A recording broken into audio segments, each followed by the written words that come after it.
Welcome to Tenor Tech, where I solve the problems you didn't even know you had.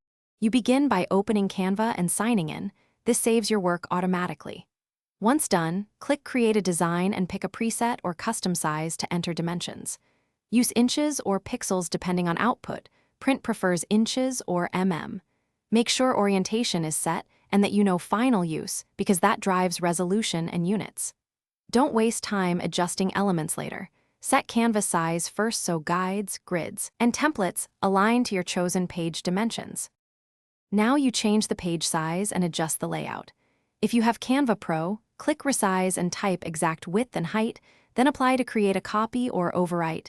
This preserves originals.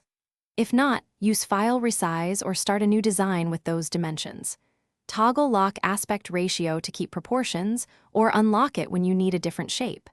After resizing, inspect text, images, and groups. Realign to the grid and set a safe margin or bleed for print so nothing gets cut off. Finish by saving and exporting correctly.